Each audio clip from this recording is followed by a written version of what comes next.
agradeciendo nuevamente a Redefin y a las diferentes instituciones que hacen parte de la misma para la invitación y espero que los próximos minutos sean lo suficientemente provechosos para todos ustedes. Ha sido una jornada larga, soy consciente de ello, pero igualmente creo que han aprendido bastante. Mi visión, o al menos lo que les pretendo brindar en la noche de hoy, es una visión histórica desde el punto de vista del inversionista retail o la persona como persona natural, sobre la que ha tenido de una manera u otra acceso directo a los mercados de derivados. Y la idea es hacerlo de manera bien didáctica, trayendo a colación ejemplos del mundo real, situaciones que han ocurrido desde hace muchísimo tiempo atrás, y de una forma u otra tratar de combinar algunas de las exposiciones previas, tanto del señor Trujillo como la doctora Olga, que acaban de mencionar el aspecto del manejo de la cámara central de riesgos. Veamos muy rápidamente un elemento histórico. La primera vez que yo supe sobre el tema de los derivados fue entendiendo un poquito sobre la historia de la religión. Ahí lo que ustedes alcanzan a ver en el lecho de muerte es un personaje bíblico muy famoso llamado Isaac.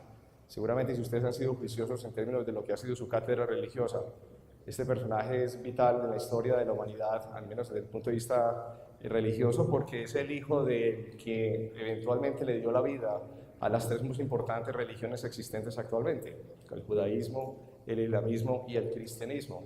Entonces Isaac, quien está en su lecho de muerte, precisamente es la persona que engendró a dos hijos, uno de ellos llamado Jacob y el otro llamado Esaú, ustedes seguramente recordarán. En el lecho de muerte, por esas cosas del destino y para hacer la charla mucho más rápida, eventualmente Jacob, el segundo dentro de lo que era su línea, de una forma u otra quiso enmascarar o ganarse en cierta forma el derecho de primogenitura. Y ustedes seguramente han oído en el pasado esas historias de que se vende algo por un plato de lentejas. Eso es más o menos donde viene toda esta historia. El resumen es, Jacob se hizo pasar por su hermano mayor, eventualmente Isaac lo pilló y lo desterró, en el buen sentido de la palabra. Entonces lo que le tocó hacer a Jacob fue irse a donde vivía un tío de él, o sea, el hermano de su madre, y cuando llegó allá, se encuentra que su tío tiene dos hijas. O sea, este es Jacob, una vez que llega donde su tío, y pues él siendo tan joven, así como la gran mayoría de ustedes, al verse con dichas jóvenes, con una de ellas, en particular la menor, pues tienen algo de química desde el punto de vista visual, y entonces el hombre empieza a interesarse por ella, y le dice, ve tío, yo quiero casarme con ella. Y dice, no hay ningún problema. Si quieres casarte con ella, y aquí viene el primer aspecto interesante desde el punto de vista de la historia de los derivados financieros, este es el comienzo de lo que llaman las opciones, o al menos uno de los primeros registros históricos de una opción, y es de la siguiente manera. Entonces el tío le dijo, estimado sobrino, ¿quieres casarte con ella? Es muy sencillo. Trabaja en mi tierra, o sea en mi finca, durante los próximos 7 años, y al cabo de los mismos, si todavía te sigue interesando ella, todavía hay química, pues ya puedes venir y desposarla. O sea que eso es lo que en la práctica se conoce como una opción tipo, lo van a sacar 0 mañana en el examen que le van a hacer, estoy notando yo. Lo llaman una opción tipo call, ¿se acuerdan? Que me da el derecho de acceder a un activo en el futuro. Entonces, en cierta manera, esta fue el inicio de una opción call. El tío le dijo, ¿te interesa? Te otorgo el derecho. La prima que tienes que pagar es básicamente el esfuerzo de tu labor durante los próximos 7 años. Si pasan 7 años y te interesa todavía ella, pues puedes ejercerla. No estás obligado, pero tienes el derecho. La historia que comenta, que llegados los 7 años, él regresa a donde su tío y le dice, listo tío, vengo a ejercer mi derecho, a hacer efectiva la opción. Entonces le dice, tenés toda la razón, tengo que cumplirte. En aquel entonces no había la cámara de contraparte, pero digamos que había confianza entre ellos. Y yo, listo, proceda. Hubo la fiesta de la víspera con todas las de la ley, tremenda borrachera, se podrán ustedes imaginar. Al día siguiente el hombre más perdido que hasta ahí, lo llevaron al matrimonio, se casó, y cuando están en la luna de miel, bien borracho todavía y con tremenda resaca, cuando ve y levantan la cobija, se da cuenta que se había casado era con la mayor, no con la menor. Nada más y nada menos, la pequeña bobadita. Entonces llega y dice, un momentico, ¿qué estás haciendo tú en mi lecho? Le dice, porque te casaste conmigo ayer. Yo, ¿en qué momento? Pues no te acordás de la ceremonia. Yo medio tengo ni idea, pero ¿cómo así que yo me casé con vos? La idea mía era casarme como en tu hermana. Me dijo, no. Entonces, claro, sale muy contrariado, va donde su tío y le dice, tío, ¿cómo así que yo me casé con la mayor? Dice, sí, recuerda que nuestras tradiciones no permiten que se case la menor hasta que no se haya casado primero la mayor. Pero no te preocupes, hijo mío, en este caso era el sobrino, pero no te preocupes. Si todavía te sigue interesando casarte con la menor, te brindo otra opción. Nuevamente, el tío se va en corto, hace una venta en corto de una opción call, siendo él el que la origina, y en este caso Jacob, pues todavía queriendo a esta niña. Ustedes saben que la biología y la genética es tremenda en ese sentido, por encima del raciocinio. Más adelante les comentaré algunos ejemplos de eso, en donde dice, está bien tío, quiero casarme también con mi prima menor. Entonces, para ello te concedo otra vez el que trabaje 7 años en la tierra, y al cabo de los 7 años, si todavía te sigue interesando ella, puedes regresar y desposarla. La historia bíblica dice que eventualmente él concedió, dijo, listo tío, voy por esa, trabajó 7 años arduamente, fruto del sudor y demás, y al cabo de los 7 años volvió otra vez donde su tío y dijo, listo, ya estoy listo. Entonces ahí es donde Jacob finalmente tiene ambas, tiene a Lía y Raquel. Entonces, en la práctica, el que no quiere caldo, se le dan 2 tazas. Entonces, este es un ejemplo rápido a nivel histórico de lo que es el uso de las opciones, digamos, a nivel de un derivado medianamente práctico, sin ninguna cámara de compensación de por medio, y lo que existe básicamente es la esencia de que hay un strike price, un precio de ejercicio, existe un activo subyacente, suena muy feo, pero al mismo tiempo pues existe también una prima, que es básicamente el esfuerzo y el sudor de su frente. Esta historia es importante porque producto precisamente de la unión de él con ese par de primas y otras 4 esclavas aproximadamente, fue que él tuvo más o menos 12 hijos. Él, recordarán ustedes bíblicamente hablando, que eventualmente hablando con el Todopoderoso algún día, le dijo, de a partir de ahora en adelante te llamarás Israel. Y esos 12 hijos son precisamente quienes descendieron y crearon las 12 tribus de Israel. Entonces, en ese orden de ideas, lo que hoy en día conocemos allá en el Medio Oriente, una tremenda caldera, como todos sabrán, pero ya está Egipto, recuerden la famosa primavera de hace menos de 2 años atrás, el tema de Irak, Arabia Saudita, mal que bien siempre será noticia a nivel del tema del petróleo. Pues aquí, lo que está en amarillo es precisamente Israel, ya vista de manera un poquito más grande, pues observamos pues las implicaciones que tiene para el contexto no solamente histórico, pero también hasta a nuestros días.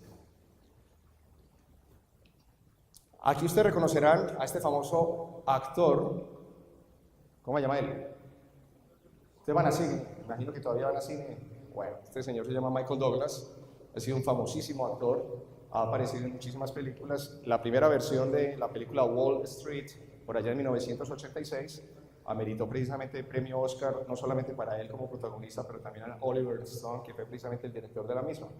En la película que tomó lugar hace aproximadamente unos 3 años atrás, muy buena entre otras, la cual recomiendo, hay una escena donde precisamente él hace alusión, una de las diferentes, digamos, cuadros, y aparece una gráfica. Esa gráfica, en esencia, está hablando de lo que llaman la tulip manía.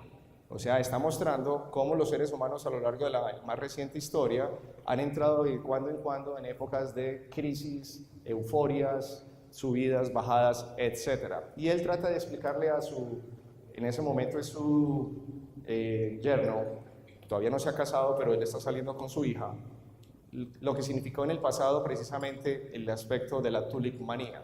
Entonces, para ponerlos a ustedes en un contexto histórico, más o menos por allá en 1600 aproximadamente, en lo que es hoy en día la parte nórdica en Europa, Holanda jugaba un papel vital en el tema del comercio internacional. Era una gran potencia, tenía amplio acceso a los diferentes, digamos, centros de comercio a nivel mundial, y en particular con el este, en ese entonces pues, lo que era India, China, y básicamente hubo un importantísimo auge a nivel económico en Holanda, precisamente debido a ese gran intercambio comercial. Pues una de esas veces, en uno de sus diferentes viajes al Medio Oriente, en Turquía, de una manera u otra, pues trajeron varios elementos, digamos en este caso sí, bienes, y entre los bienes aparecieron el famoso tulipán. Entonces, ese tulipán resultó siendo muy raro para el momento, o sea, la gente veía esa planta, esa flor, y quedaban completamente descrestados. y dado precisamente lo bonito de la planta, empezó a negociarse. Y ahí viene un elemento muy importante a nivel psicológico de lo que ha sido precisamente a lo largo de la historia de la humanidad, el comportamiento humano en cuanto a su insaciable necesidad, digámoslo, constantemente con las ganas de tener más que el vecino.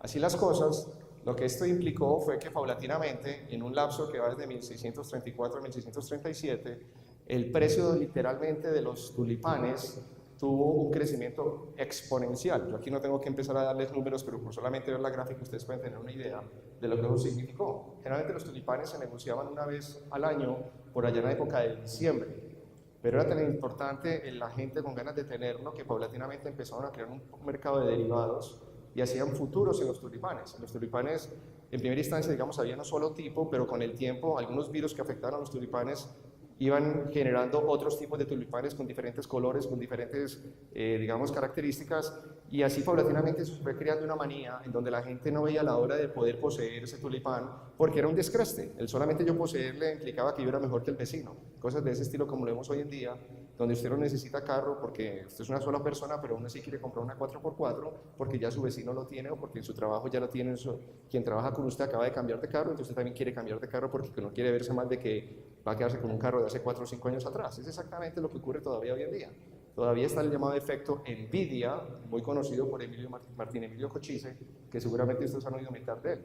En nuestro país se muere más la gente de envidia que de cáncer. No sé si ustedes sabían esa historia.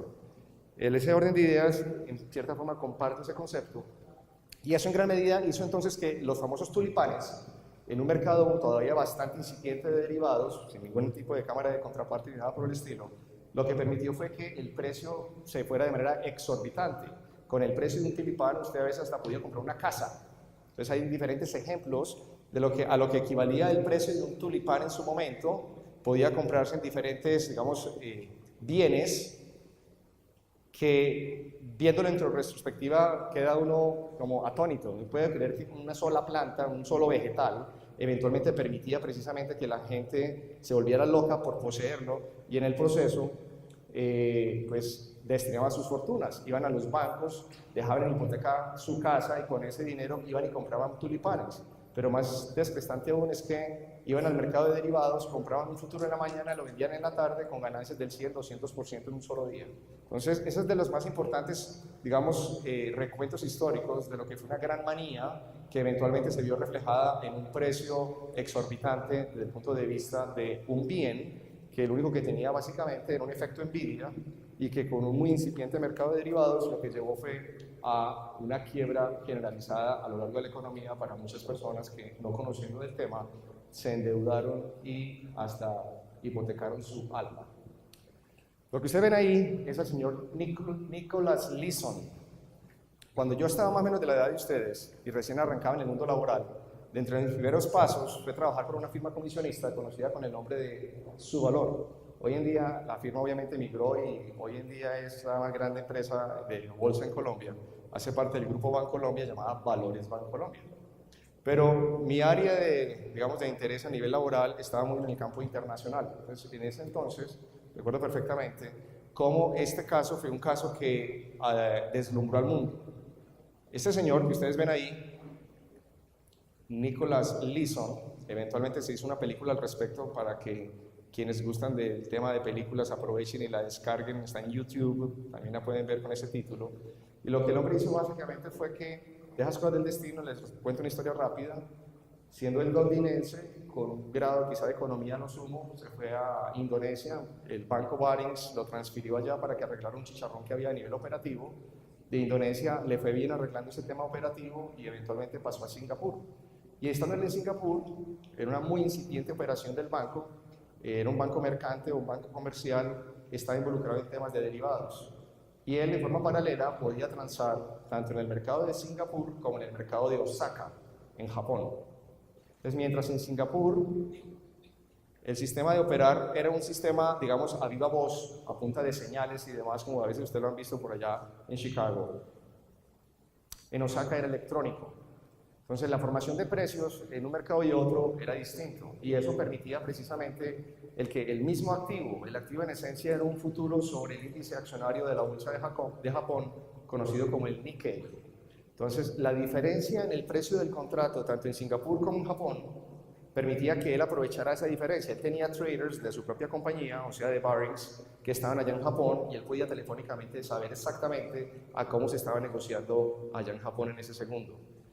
Mientras que en Singapur todo era verbal, voy a viva voz. Entonces, esa falencia a nivel operativa de diferentes sistemas en uno y en otro, pero con el mismo activo, propiciaba la labor de arbitraje. Entonces, la labor que él tenía era muy sencilla. En donde estaba caro, vendía en corto e iba inmediatamente, compraba donde estaba barato, con la finalidad de que ese desbalance paulatinamente se fuera, por definición, un precio encontrando al otro, y esa diferencia él se la embolsillaba con relativamente bajo riesgo o no existente. Compraba en donde era barato, vendía donde estaba caro o viceversa. O sea que era un negocio relativamente sencillo, lo que los gringos denominan el plain vanilla, muy pam pam, vino, nada del otro mundo. A él le fue gustando el negocio, le empezó a ir bien. Y paulatinamente, y es ahí el tema psicológico, el tema de la ambición, empezó a hacer operaciones de índole direccional. Direccional significa que estaban apostándole a la dirección del Nikkei. A veces él creía que el Nikkei iba a subir de precio, entonces él se iba en largo, a veces creía que iba en corto, iba a caer, entonces se iba en corto. Pero como ser humano, todos nosotros como seres humanos, lo veremos hacia el final de la charla, cometemos muchísimos errores. Y dentro de los errores que él cometía eran errores que se pagaban con sangre. Sangre quiere decir dinero físico. Entonces, en ese orden de ideas, creó una cuenta con un número 8888, 5 ochos. Y existía una situación para esa oficina allá en Singapur, y es que él no solamente era el que negociaba, pero también el que llevaba la parte operativa. O sea, él a su vez era el front office, era el middle office y era el back office. O sea, no existía una diferenciación en las funciones de cada uno de los niveles a nivel de la operatividad. Entonces, él sus errores los ocultaba, y a nivel de su casa matriz en Inglaterra no tienen la menor idea de que eso estaba sucediendo.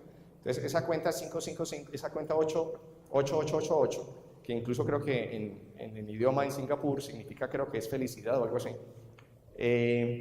se fue creciendo en términos de las pérdidas que estaba arrojando. Pues paulatinamente empezaron a llegar auditorías desde Inglaterra porque estaban notando que como que las cosas no estaban cuadrando en los números que él estaba mandando y cosas de ese estilo.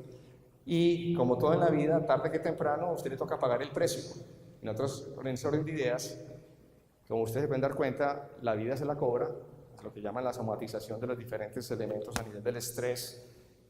Cuando lean los diferentes libros al respecto y vean las películas, se darán cuenta del significado que para él tenía precisamente ya estar muy cercano a ser cogido por parte de la auditoría del banco a nivel de Europa, de Reino Unido, y llegó al punto donde ya la Cámara de Compensación en Singapur estaba exigiendo las garantías, las llamadas a margen, pero él ya no tenía la plata. O sea, él estaba de manera ficticia hasta moviendo plata de sus propios clientes con la finalidad de cumplir con el compromiso de las llamadas a margen. Y cuando ya finalmente los jefes saben que este hombre obviamente lo que acaba de hacer es los defraudó, se escapó.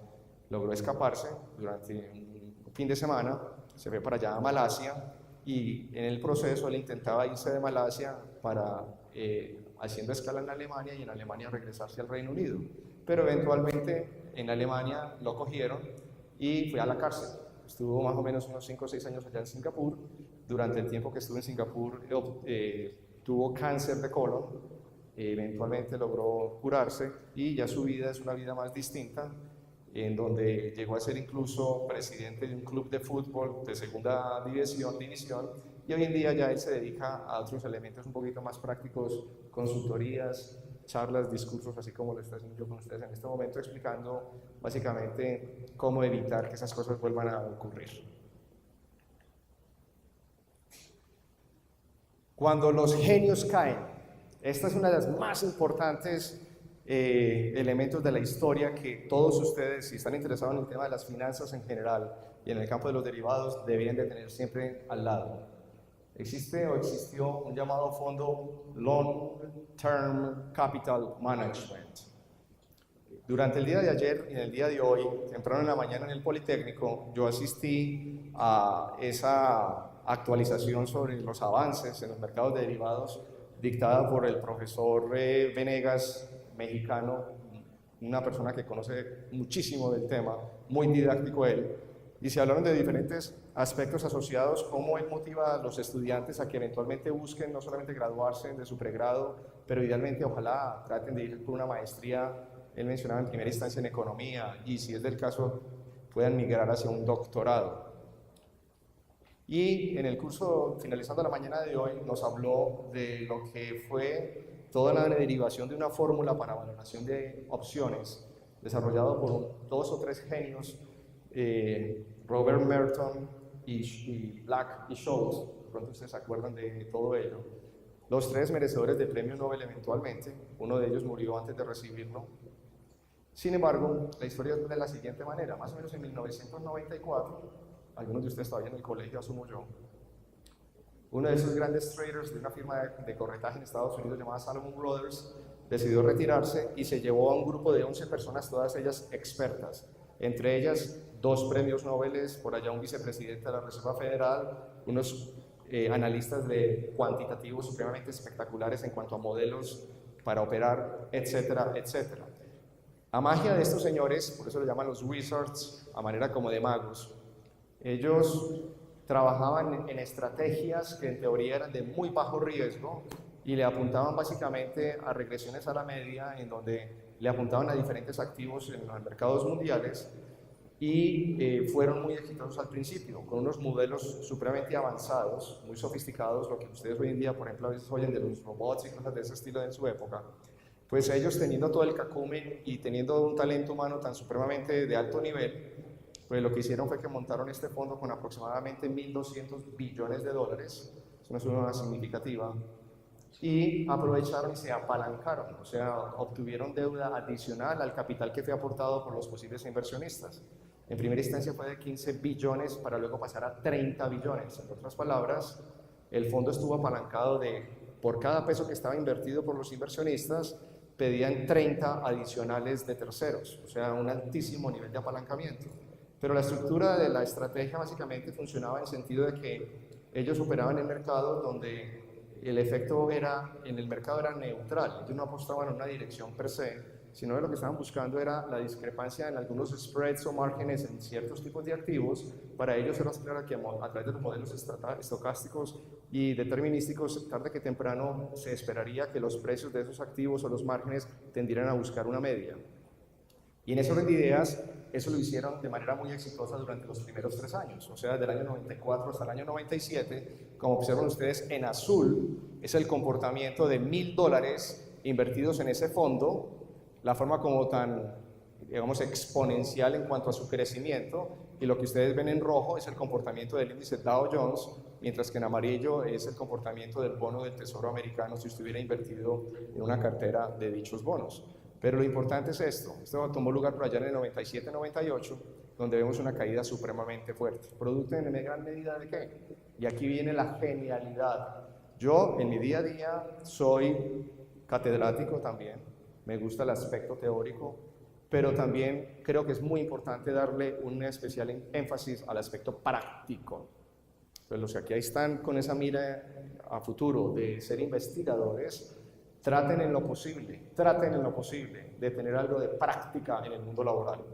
¿Por qué les digo esto? Porque una de las razones muy probablemente que este fondo llegó a la quiebra, literalmente, es que muchos de estos modelos son llevados a cabo o desarrollados por personas que son muy teóricas y que les falta el cacumen de trading, de estar en el día a día ahí en el mercado, o sea, estar metidos en el barro.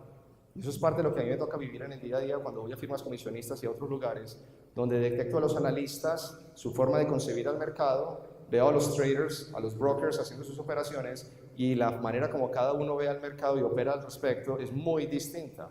Cada uno de ellos tiene una visión, tiene un background que le permite eventualmente tomar decisiones en el mercado, pero al final del día mi recomendación es que trate de hacer una combinación. No sea ni muy trader de la calle, ni sea muy investigador y nunca tener una idea de cómo sabe eso realmente. Entonces, parte del error de estos señores radica en eso, en la falta de una expertise de trading, porque los modelos los dejaban que operaran por su propia cuenta. O sea, ellos automáticamente daban señales de compra y de venta y activaban la compra y la venta, pero no había una supervisión de un ser humano que estuviera observando y diciendo, ojo, esa vaina no suena, eso no va marchando por buen camino, o ese patrón que se está formando no es lógico. Entonces, algunas de las razones por las cuales se le atribuye que estos señores perdieron el dinero que perdieron fue precisamente falta de una supervisión mejor a los modelos que lo que llevó a la precipitación, precisamente esta debacle, fue que dentro de los modelos, estadísticamente hablando, había una bajísima probabilidad de ocurrencia de que un evento tomara lugar. Y preciso, ese evento que tenía tan bajísima probabilidad de ocurrencia fue el que tomó lugar. Y el modelo no estaba concebido para contrarrestar esa situación. Entonces, uno de los elementos que llevaron eventualmente a esa gran pérdida fue el hecho de que ellos estaban apostando, había una divergencia entre el bono del tesoro emitido, digamos, en el Reino Unido con respecto a los bonos corporativos. Aparentemente la situación a nivel económica del país se veía que iba a mejorar, debido a eso se veía una percepción de menor riesgo por los bonos corporativos, y eso lo que implicaba es que el spread, la diferencia entre la tasa que genera un bono emitido por el gobierno versus el spread o versus el rendimiento del bono corporativo, tendría a aplanarse. Ellos le apostaron a eso. Y lo que la realidad mostró fue que en vez de que el mercado tuviera o sea, que se acortara el spread entre ese par de activos, por el contrario, el spread se incrementó. Entonces, el problema que esto trae es que como están altamente apalancados, cualquier movimiento en contravía de mi P/G se ve exponencialmente, por definición, expuesto. ¿Quién le prestan dinero a ellos? Los grandes bancos, las grandes firmas de corretaje, las que ustedes hoy inventaron una mil veces, que Merrill Lynch, que Morgan Stanley, que Bear Stearns, Goldman Sachs, etcétera, etcétera. Entonces, al final del día, esa estrategia que aparentemente en la teoría, y recalco, para los aquí están presentes, incluyendo mis colegas profesores, que en la teoría tenía sentido, la práctica lo que demostró fue algo muy distinto. Entonces, al final del día, todos estos genios, con todos los PhDs a cuestas, siendo premios Nobel, a quienes todavía se les rehunde el tapete o la alfombra roja, porque se les ve como dioses, ellos mismos estuvieron involucrados en esta situación. Entonces, esta es de las primeras lecciones que a título personal yo empecé a aprender, y dije, por más inteligente y más teso que usted se crea, por más títulos que usted haya tenido a nivel universitario y académico, al final del día hay algo más poderoso que usted, y es el mercado. El mercado es el verdadero Dios de lo que es el ámbito de las finanzas. Uno solamente tiene un punto de vista, pero el mercado en su agregado le demuestra a uno si no es correcto, si no está en lo correcto o está errado. ¿Qué es lo que esto implicó? Que la Reserva Federal tuviera que reunirse y en un lapso de 24 horas a puertas cerradas obligó a que esos bancos le ayudaran al fondo a salir de la situación. Si eso no hubiera ocurrido, hubiera habido una quiebra del sistema financiero mundial.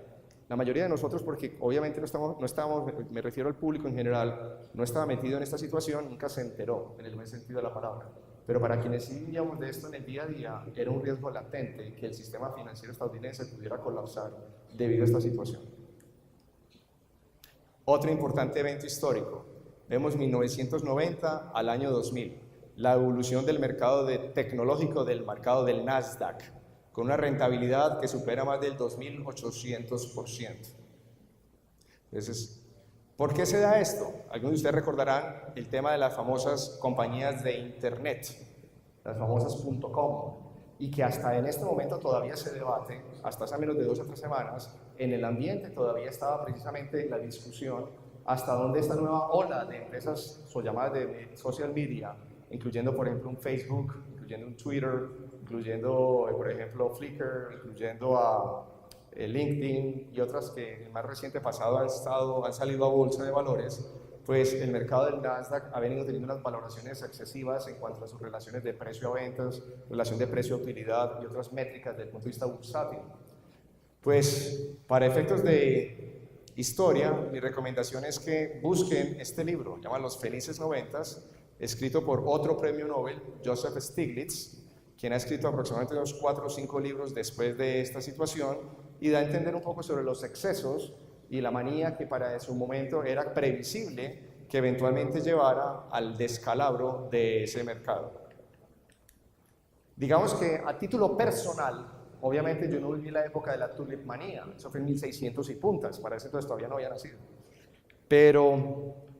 Y la de Long Term Capital Management, digamos que fue por allá en el año 98, todavía estaba yo básicamente recién terminando mi carrera de pregrado de Ingeniería Civil.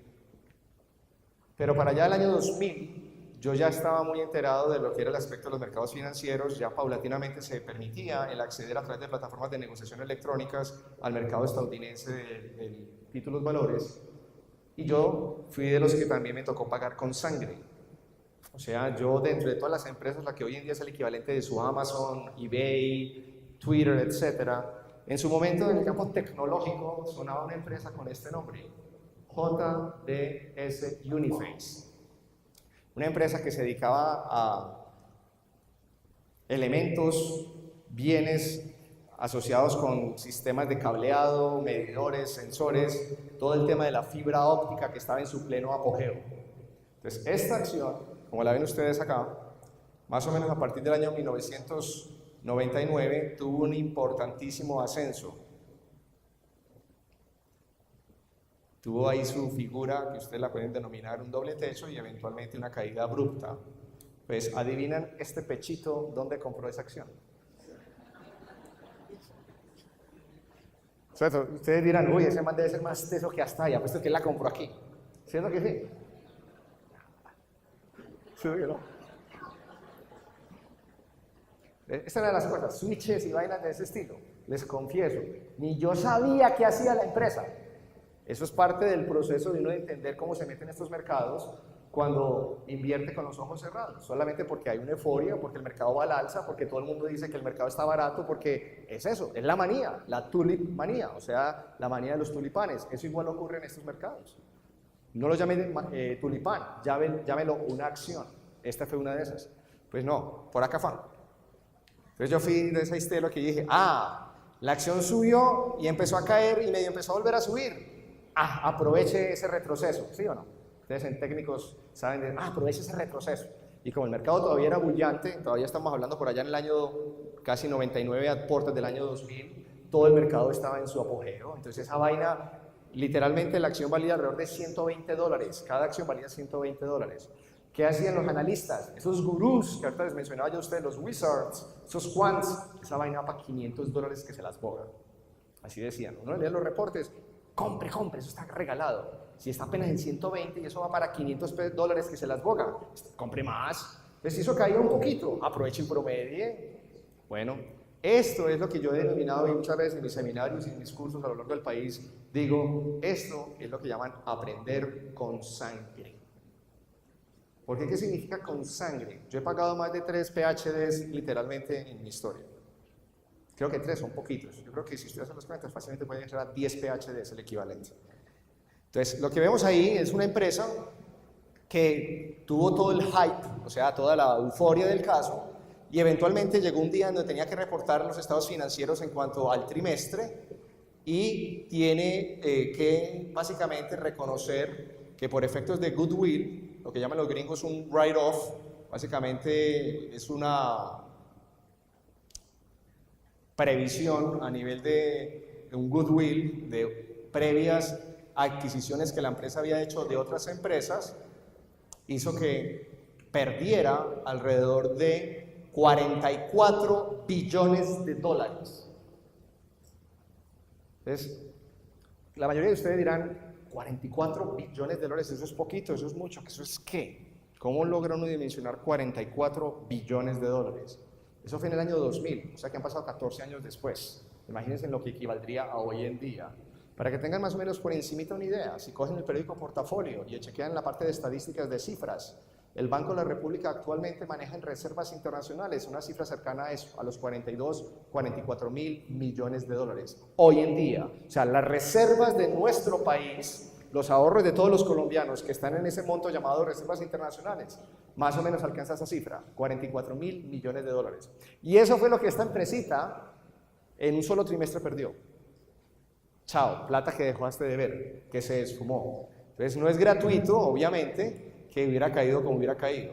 ¿Por qué ocurren esas cosas? La formación de las burbujas, donde tenemos precisamente a importantes entidades como los bancos centrales, donde motivan de una forma u otra una exuberancia. Este señor es famoso en parte también, este es Alan Greenspan, durante más de 18 años fue el presidente de la Reserva Federal, y en su época las tasas de interés, esto también hay que reconocer que en el año 2001, recordarán ustedes los atentados terroristas de las Torres Gemelas, eso llevó a un principio de recesión económica en los Estados Unidos, lo que motivó, para efectos de contrarrestar dicho efecto, de que la Reserva Federal de manera agresiva bajara las tasas de interés, pero ese proceso precisamente fue el que eventualmente permitió que la gente se endeudara, y esa sobreendeudada, tarde que temprano, llevó a lo que ya ustedes hoy en día conocen como la famosa burbuja inmobiliaria en los Estados Unidos.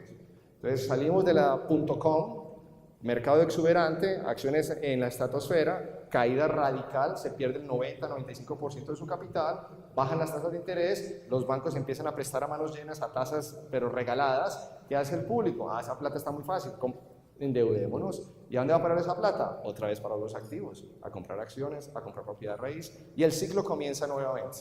Entonces, ese ciclo permitió eventualmente que la gente se endeudara, creciera precisamente de forma estrepitosa los niveles de deuda hipotecaria, y que la gente no solamente se endeudara para su propia vivienda, pero que también aprovechara para comprar una segunda o tercera vivienda con la idea de hacer lo que llaman el flipping, comprar la vivienda endeudado con la finalidad de que en menos de 3 a 4 meses se incrementa en 14-15% de rentabilidad, y voy y aprovecho, la vendo más cara, voy al banco nuevamente y la vivienda actual que poseo también se ha valorizado, voy al banco, el banco me presta más plata como garantía el mayor valor de mi vivienda, y se va convirtiendo en una bola de nieve que eventualmente, ya ustedes conocerán entonces, eventualmente permitió que los bancos de inversión, dentro de su genialidad, crearon unos productos supremamente exóticos, titularizaran muchísimos de sus créditos hipotecarios y formaron los llamados CDOs. Entonces, los CDOs es una sigla de las miles que existen en el vocabulario financiero, de los que seguramente ustedes han topado cada vez que están en sus diferentes clases. Entonces, este CDO es Collateralized Debt Obligation, o sea, es una deuda que está garantizada en un tipo de activo. Entonces, en ese orden, básicamente la propiedad raíz, los diferentes créditos inmobiliarios que existían en todos los bancos, fueron utilizados para eventualmente particionarlos, o sea, titularizarlos, y emitían estos CDOs. Esto es muchísimo más complejo de lo que les estoy diciendo, les tengo que resumir esto, obviamente, por efectos de tiempo.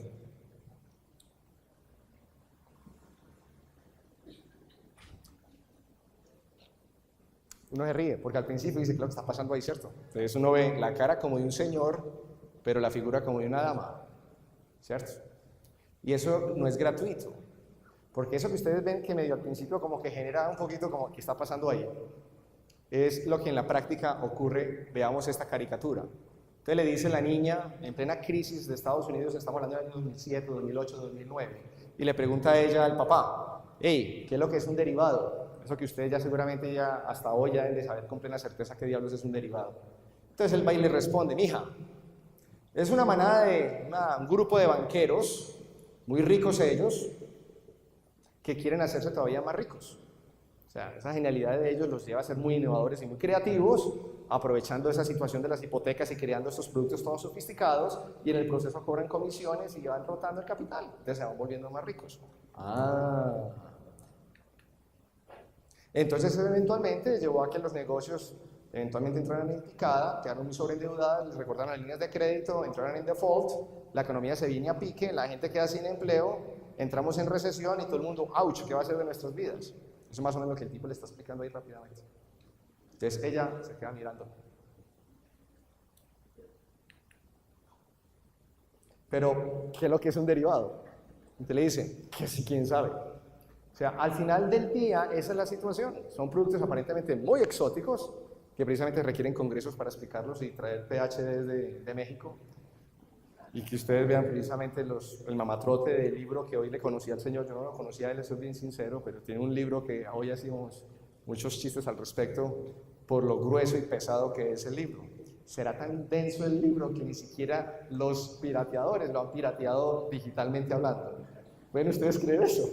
Eso para mí fue sorprendente cuando le dije al hombre, oiga, me cuenta mi doctor, literalmente doctor, mi doctor, usted tiene su libro en versión digital para descargarlo o comprárselo en línea. No, es que no ha habido quien sea capaz de verdad pasar eso a digital. Semejante mamotreto, pero bueno, eso es más o menos la esencia de lo que esto implica. Entonces, dentro de las repercusiones del subprime, eso obviamente estalló en el año 2008, obviamente el precio de las viviendas se vinieron a pique, y ustedes seguramente habrán conocido casos de personas del mundo real que viven en Estados Unidos, que tenían viviendas por allá en Texas, en Chicago, en Nueva York, en Miami mismo, Yo a título personal, yo no llegué a tener vivienda, ya les soy sincero, pero conozco amigos que sí las tuvieron y que hace 2 años antes de esa crisis las viviendas ufanaban que valían $1 millón y que no tenían una sino 3 viviendas. Y después pasó el año 2008 me decían, si me dan $200.000 por ellas las vendo ya.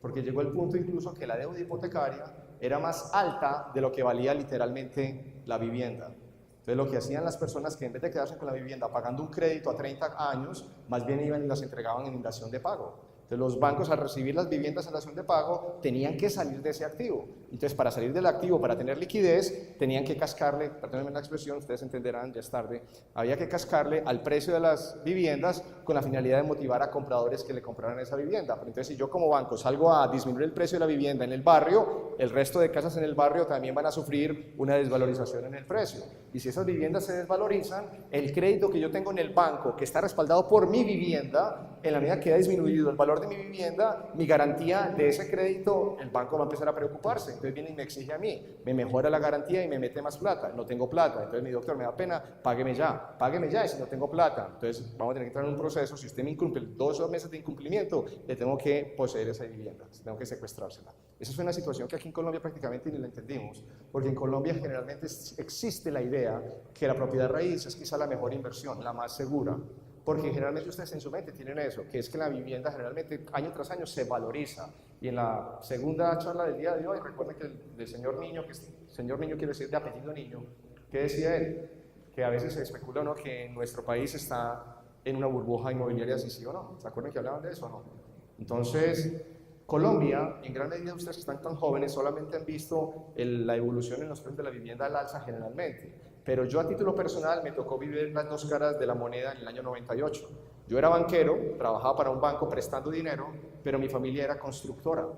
Entonces me tocó vivir por el lado de la familia en las angustias que significaban las tasas de interés por el techo, a niveles del 68% efectivo anual, la gente sin capacidad de comprar el proyecto de construcción en donde ya se había metido dinero en ese proyecto vía endeudamiento y no tener clientes dispuestos a comprárselos. Y por otro lado, yo como banquero, yendo a cobrarle a tasas del 68% y si no lo tenía, mandándole a un abogado a reposeer el bien. Eso me tocó a mí vivirlo. Entonces la mayoría de ustedes, como son tan jóvenes, solamente han visto las cosas buenas de la vida. Y cuando digo las cosas buenas de la vida es porque solamente les ha tocado ver cómo la propiedad raíz sube de precio. En los Estados Unidos eso no es de ese calibre. En Estados Unidos es un mercado relativamente más eficiente. ¿En qué sentido? Hay oferta de vivienda, cae el precio. Hay mucha demanda, sube el precio, como cualquier activo, como lo han hecho los varios expositores en el día de hoy cuando hablan del precio de la energía y demás. Pero así ocurre en los Estados Unidos. O sea que prepárense.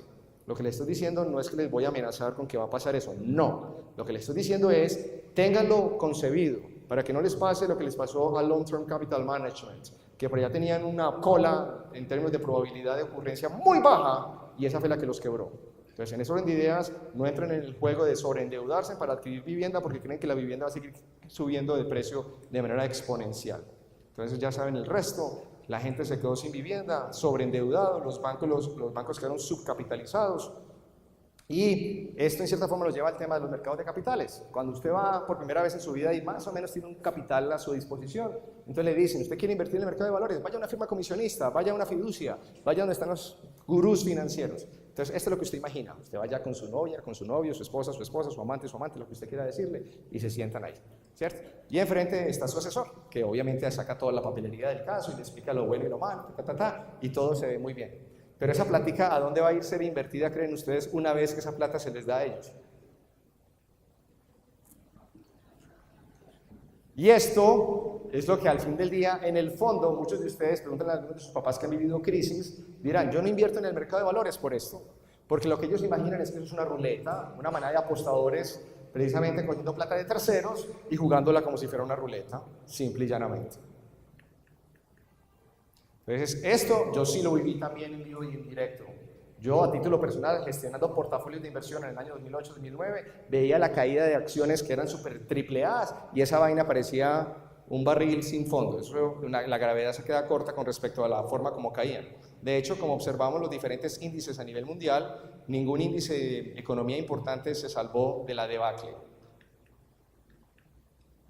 El mismo Dow Jones, ya más o menos desde mediados de octubre del 2007, veía precisamente un cambio en la tendencia y empezó a tener mayor repercusión cuando vienen los temas de Lehman Brothers y demás. Entonces vemos caídas bastante estrepitosas de más de un 30% en un lapso de 2 a 3 semanas. La gente, ustedes no lo vivieron en vivo en directo, pero a mí sí me tocó vivirlo noche tras noche, minuto tras minuto, y la angustia vivida por los diferentes bancos centrales y los diferentes ministros de finanzas alrededor del mundo. Entonces, es aquí uno de los aspectos que yo siempre digo a la gente, miren,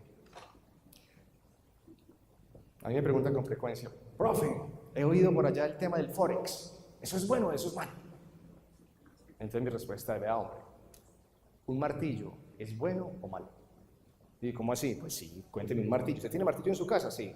¿Es bueno o malo? Pues, profe, depende. ¿Qué es lo que el doctor Venegas durante toda la mañana de ayer estuvo recalcitrándonos, diciéndonos, depende. Hablando de modelos y cosas de ese estilo. Entonces el hombre decía, yo le digo a él, ¿depende en qué sentido? Pues, profe, si yo lo voy a utilizar para colgar un cuadro, un martillo es espectacular, porque me lo utilizo bien utilizado y logro el objetivo de tener mi cuadro colgado. Pero si la idea con eso es coger y cascarle en el cráneo a mi vecino, no tan bien utilizado. Entonces, eso es exactamente este mercado de valores. Bien utilizado, a usted le puede ir muy bien. Pero si usted lo utiliza mal utilizado, sin la pericia, la destreza y la habilidad que esto requiere, eventualmente a usted le dan duro y en la cocorota.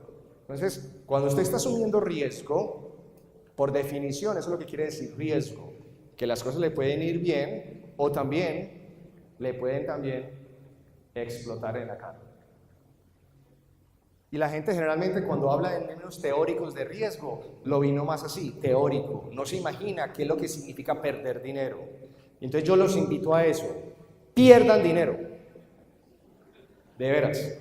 Porque ustedes teóricamente no van a entender qué significa. Ni tampoco lo van a entender a través de las simulaciones diversas que ustedes encuentran vía internet. Les recomiendo, eso sí, utilicen las plataformas virtuales y jueguen con ellas un ratito lo que eso significa para que se vayan familiarizando con el ambiente de la plataforma y el interface. Pero en la vida real, si usted realmente quiere tener algo de independencia financiera, le va a tocar perder dinero. Piérdalo, no le dé miedo en perderlo, súfralo, siéntalo. No, ustedes están riendo, dentro de 10 años se acuerdan, me acuerdo de esa semana allá en el Summer, cuando nos tiró ese cuento de que perdiera dinero, y hoy que se me fue la mitad de todo el capital que tenía, ahora sí lo estoy recordando. Y entre ustedes van a haber más de 10 que les va a pasar eso. Se los pronostico, porque la estadística ya es muy clara. Entonces, prepárese. Si usted realmente quiere salir exitoso en este mundo, le va a tocar pagar con sangre. Trate de aprender de los errores de terceros. Trate de minimizar los errores vía plataformas virtuales. Pero se los garantizo, solo cuando usted pierda plata real, que le duela, es cuando va a aprender. Más o menos como decían nuestras madres en el pasado. La escritura con sangre entra. No, yo no he acabado, no me he acabado. No se me vaya. Gracias y todo por el aplauso, pero no. Entonces, para términos de que se dateen y quieran profundizar, porque entre ustedes hay mucho investigador en potencia y les gusta ojalá la lectura, aprovechen que hay muy buen texto al respecto. Aquí les dejo algunos, como estas memorias van a estar en el sitio de Summer, no se estresen escribiéndolas, eso va a estar ahí, entren en la página de Summer, o al menos, perdón, de redafin.com.co y ahí estarán todas las memorias, entonces van a ver toda esta bibliografía, no se me estresen. Igual en cuanto a películas, grandes recomendados, véanla no solamente 1, sino 5 o 10 veces. Cada vez que la vean, yo soy en ese sentido algo maníaco, me fascinan las películas, en particular las buenas. Y películas de este calibre, que tienen una temática que se basan en hechos reales, las veo, esta fácilmente ya la he visto por ahí 60 veces, la de Wall Street. Y cada vez que la veo, le saco algo distinto. Entonces, no le quiten el miedo a que eso se vuelva muy mamón, otra vez volver a ver la misma película. Véanla sola, no tiene que invitar a nadie, véanla usted solito. Y créanme que cada vez que usted le va a ver, le va a sacar algo distinto en términos de aprendizaje. Aquí en Colombia no se le hizo mucho bomba a esta película. Hace más o menos 2 a 3 años atrás, Richard Gere fue protagonista de esta película. Se la recomiendo. Bien vale la pena. Porque la gran mayoría que ustedes han visto ha sido la de Wall Street, la de Inside Job y demás. Y otra que amerita muchísimo es esta, Margin Call. Creo que está en el top 2, top 3 de las mejores películas que pueden mejor describir la situación tensa en una firma comisionista cuando tienen un portafolio de activos tóxicos que se han dado cuenta de lo que eso significa, de que se metieron en la grande, que están altamente apalancados o endeudados y que saben que están a bordas de que se comiencen a tirar por el precipicio. Esta película, véanla no solamente 5, sino 15 veces. Bien amerita la pena verla. Existe en el mercado de valores un índice que se lo recomiendo, es muy utilizado, llamado el VIX. El VIX es un índice que utiliza opciones del Standard & Poor's, tanto opciones pool en el numerador como opciones call en el denominador, y es una idea, nos da un gauge, o sea, nos da una medición de lo que básicamente es el sentimiento del mercado en cuanto a cómo lo perciben, si hay una alta probabilidad de que suba o baje. En la época del 2007-2008 vemos un incremento supremamente fuerte, radical, de más o menos 18 a 20 puntos hasta los 89-90 puntos, para eventualmente devolverse. Les dejo como recomendación que examinen muy bien la evolución de ese VIX y que le hagan análisis técnico, porque cuando rompe ciertos niveles de resistencia, los mercados, sobre todo el spot, tiene a tener una muy importante correlación. Aprovechando las crisis, en el año 2007, diferentes activos también permitieron que otras personas se beneficiaran del mismo. Entonces, John Paulson es un hedge fund manager, un señor que juega con muchísimos elementos de estrategias de corto, largos en los diferentes activos. Se vanagloriaba porque su inversión, como ustedes ven acá, le había ido supremamente bien, con unas rentabilidades supremamente significativas. Su fondo de inversión con un crecimiento al menos, cuando $100 en el 94 los convirtió en 946 por el año 2006-2008, donde llegó a valer, como observan ustedes, cada uno de los diferentes, el Standard & Poor's, con muy bajas rentabilidades si se le compara a lo que fue la evolución precisamente de su índice. Entonces, cada uno de los que él manejaba con importantes apreciaciones, pero como toda en la vida, si usted no se cuida, o sea, si no asume las cautelas del caso, pues eventualmente también se le puede ir en contravía. Este es el contrato del oro, más o menos en la misma época, ya paulatinamente de niveles de $1.800 la onza, paulatinamente comenzó a bajar, y lo que muestra entonces es para aquellos que transan en estos mercados de commodities y en particular de minerales en particular, lo que antes él se vanagloriaba hablando que era un tremendo inversionista, solamente en un solo mes, en junio, el valor del fondo había caído un 23% y a lo largo del año el 65%, producto de una apuesta contraria a lo que él esperaba que iba a ser el mercado. En otras palabras, se fue muy fuerte en oro, pensando que el oro iba a ser una salvación, y por el contrario el mercado ha actuado en versión opuesta, una caída muy drástica en el mercado del commodity, y como resultado pues él se ha visto obviamente aporreado. Entonces el hombre en un solo mes, la caída del 27% en el portafolio y en lo corrido de todo el año del 47%. Al final llegó a perder el 63% a la fecha de esta exposición. Y es alguien que todavía tiene esa posición, o sea, todavía no ha salido de ello. Y así, algunos de esos gurús que a la vez de la diferente literatura se han dado a conocer, como el famoso George Soros, el mismo John Paulson, David Ayerholm, que es muy bueno haciendo operaciones en corto en empresas que ven con una difícil situación financiera, y Thomas Kaplan. Pero como observan todos, ninguno se salva de él.